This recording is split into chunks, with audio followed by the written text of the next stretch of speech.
Buenas tardes, compañera. Vámonos a México a exiliarnos de una repasar puñetera algunas vez ya. cuestiones que tiene la monarquía ejemplar con países de Latinoamérica, con México concretamente. Vamos, Chafino. No nos gustó la soberbia de los actuales representantes de la monarquía española. El presidente mexicano Andrés Manuel López Obrador dijo esto hace tan solo 4 días, preguntado durante la mañanera sobre las relaciones de México con España, que se mantienen oficialmente en pausa desde febrero de 2022. ¿Qué motivó esa pausa? ¿Quién tiene la responsabilidad? Y sobre todo, ¿tiene alguna solución que quizá la princesa Leonor pueda afrontar? Bueno, pues hoy es un buen día para contestar a estas preguntas, pero vamos a escuchar lo que decía AMLO el viernes pasado. Siempre hemos diferenciado la actitud de las autoridades de España, sobre todo la época colonial, la actitud de los monarcas cuando se llevó a cabo la invasión y el saqueo de México en beneficio de la élite española, de la monarquía española, no del pueblo, porque la riqueza sustraída de nuestra América era para beneficio de una élite. Entonces, por eso, no confundir las autoridades con el pueblo español, que tiene para nosotros todo nuestro respeto, toda nuestra admiración, que es un pueblo muy sufrido.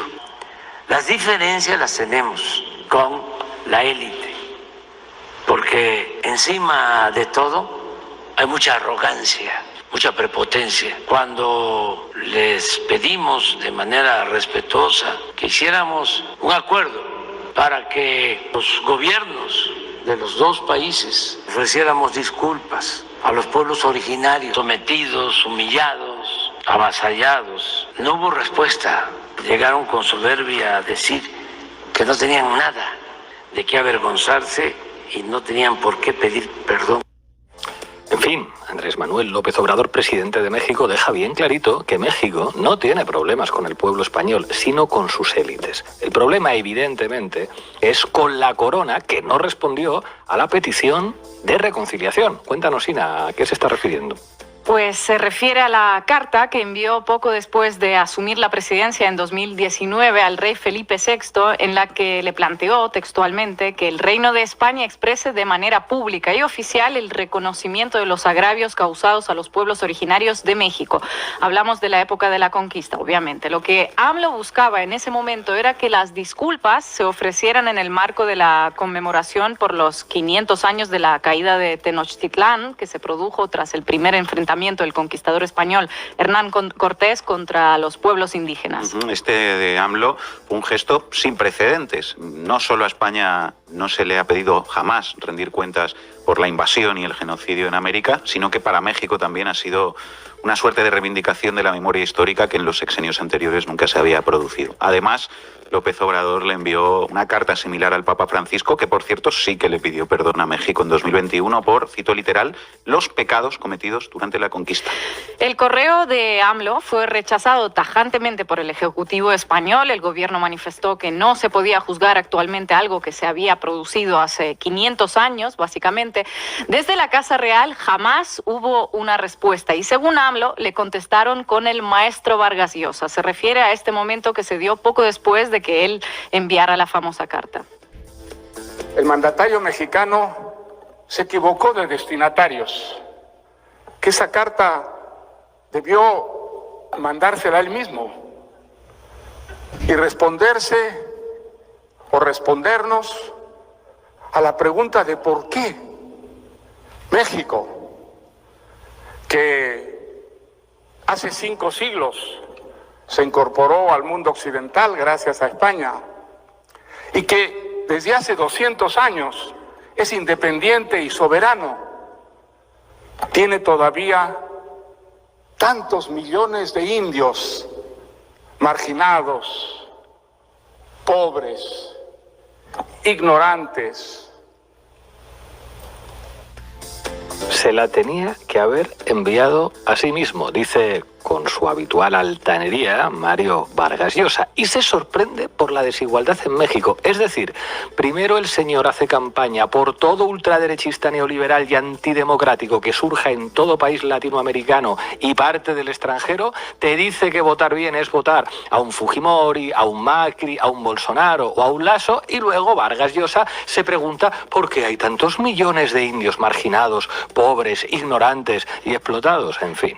La altanería, como bien dices, no terminó con Vargas Llosa. Toda una playa de dementes brillantes de España no se quedaron de brazos cruzados ante esta afrenta contra la historia patria y aportaron cada uno su granito de arena. El siempre elegante Pérez Reverte dijo que se disculpe, le añadió que si se cree lo que dice es un imbécil. Que se dijo, hombre, mientras se rascaba los huevos. Venir a decirme aquí este imbécil que tiene apellidos españoles y vive ahí. En fin. Ya conocemos al bueno de Arturo Pérez Reverte y su impresionante humildad, siempre aceptando con apertura mental opiniones diferentes a la suya. Si no piensa como yo, es un imbécil, básicamente. Y lo de los apellidos españoles, si tuviéramos que hacer un ranking de los argumentos cuñados de las grandes mentes hispanas explicando por qué no hay nada de que disculparse, el de los nombres y los apellidos españoles de Andrés Manuel López Obrador lo lideraría Vargas Llosa, Pérez Reverte, pero el que con más chulería lo hizo es José María Aznar, el español que más vela por profundizar los lazos con América Latina. Dice España tiene que pedir perdón. ¿Y usted cómo se llama? Yo me llamo Andrés Manuel López Obrador. O sea, Andrés por parte de los aztecas, Manuel por parte de los mayas, López. Eso vamos, es una mezcla. Incas. Y Obrador de Santander, por mayor señor. Usted no estaría ahí. Ni se podría llamar como se llame. Ni podría haber sido bautizado. Digo, ni podría haberse producido la evangelización de América. Digo. Ni existiría usted. Es que por más que una quiera discutir las ideas de esta gente, por más que quiera intentar entenderlos, entender sus posturas, que podrían tener algo de lógica, ¿es esta la forma de hacerlo? Con esa chulería y esta prepotencia. Si no hay nada más que leer un poco de historia para saber, por ejemplo, que los nombres y los apellidos en Latinoamérica no siempre tienen que ver con el origen de las familias a las que pertenecen. Incluso puede que tengan que ver precisamente, o sorpresa, con el origen de las familias que esclavizaron o explotaron a las suyas. Efectivamente. Y no acabó con Aznar y las risotadas y aplausos del público asistente al evento ese por su ingeniosa, a la par que original ocurrencia. Tony cantó llamando a los pueblos originarios salvajes y caníbales. Isabel Díaz Ayuso hablando del indigenismo como nuevo comunismo. Espinosa de los Monteros aclarando que España nunca tuvo colonias, sino territorios. En fin, lo mejor de cada caso opinando sobre el tema. Cómo no, qué derecha intelectual tenemos en España. No se la merecen los latinoamericanos. Esa derecha española que ilumina con inteligencia y erudición a estos salvajes indios de mierda, ¿verdad? En febrero de 2022, Andrés Manuel López Obrador declaró una pausa con España porque, por un lado, nunca se le dio respuesta a la carta dirigida al rey y, por otro lado, empezó a haber ciertas diferencias con las empresas españolas que operan en México. Y esto segundo es importante también para entender la dinámica de las relaciones entre España y algunos países de América Latina. Para muchos latinoamericanos se trata de una suerte de un nuevo colonialismo que las élites locales, de hecho, están felices de apoyar. El capital español hizo buenas migas con sucesivos gobiernos mexicanos a cambio de contratos más favorables. La época de Calderón estuvo marcada por los negocios con Repsol y Iberdrola, la de Peña Nieto por los negocios de la constructora OHL. En 20 años, desde los años 2000, las grandes corporaciones españolas han pasado a controlar algunos de los sectores estratégicos de la economía de México. Por ejemplo, el sector de la banca con BBVA y Santander, el energético con Iberdrola, Endesa Repsol a la cabeza, el de la infraestructura con OHL. Resultado de todo esto, Salinas de Gortari, Felipe Calderón, Enrique Peña Nieto, todos con la residencia española. Peña Nieto viviendo en un barrio de lujo en Madrid. Y aquí me gustaría aclarar una cosa, siempre es necesario, porque en ocasiones estos temas están muy apegados a cuestiones sentimentales como el amor a tu país o el nacionalismo puro y duro. Las empresas como OHL, BBVA, Iberdrola no representan a España. De hecho, se dedican a expoliar a los latinoamericanos igual que lo hacen igualito con los españoles. Y tampoco es que traigan de allende los mares grandes beneficios para la población española.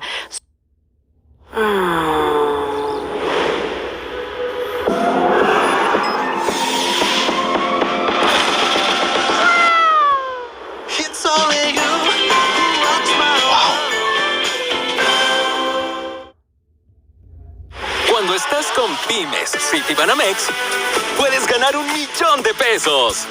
Son multinacionales que, como estamos viendo, no tienen más bandera que el dinero. Si se tienen hizo el nacionalismo puro y duro, las empresas como OHL, BBVA, Iberdrola no representan a España. De hecho, se dedican a expoliar a los latinoamericanos igual que lo hacen igualito con los españoles.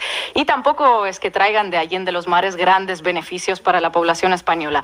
Son multinacionales que, como estamos viendo, no tienen más bandera que el dinero. Si se tienen que asentar en un país que les dé mejores condiciones fiscales, aunque esto perjudique, esto sí, a las arcas de todas, las del Estado español también, pues lo van a hacer sin pestañear. Son operadores políticos también. O sea, cuando uno ataca sus actividades, no, lo siento, pero no ataca ni a España ni a los españoles. Y AMLO no tiene problemas con el pueblo español, sino con estos operadores más bien. Y muchos nos hablarán de las inversiones en la economía mexicana, de la importancia de ello, y bueno, nadie lo niega, pero hay una línea muy delgada entre lo que llamamos inversiones y lo que llamamos clientelismo y corrupción. Así es. La empresa OHL fue vinculada, por ejemplo, durante la presidencia de Peña Nieto con supuestos pagos irregulares a campañas del PRI, por poner un ejemplo.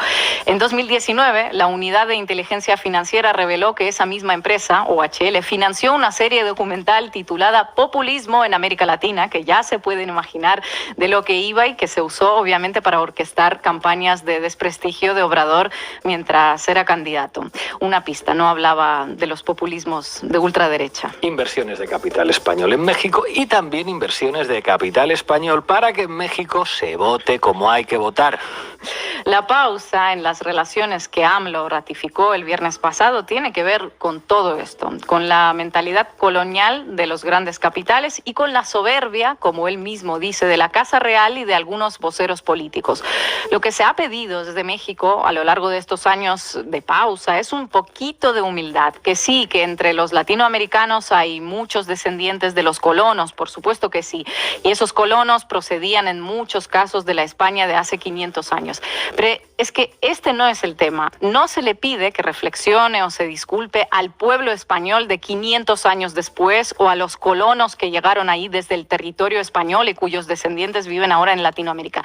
Se le pide un ejercicio de memoria histórica a una corona que sigue siendo la misma que en aquel entonces y a un Estado al frente del cual sigue esa misma corona, ambos orgullosos responsables de aquella colonización.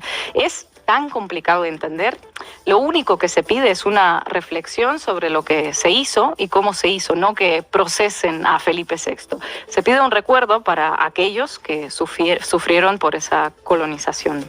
Veremos cuánto durará la pausa entre España y México y si la corona muestra algo de sensibilidad y comprensión hacia estos temas. La verdad es que lo dudo. Gracias, Ina.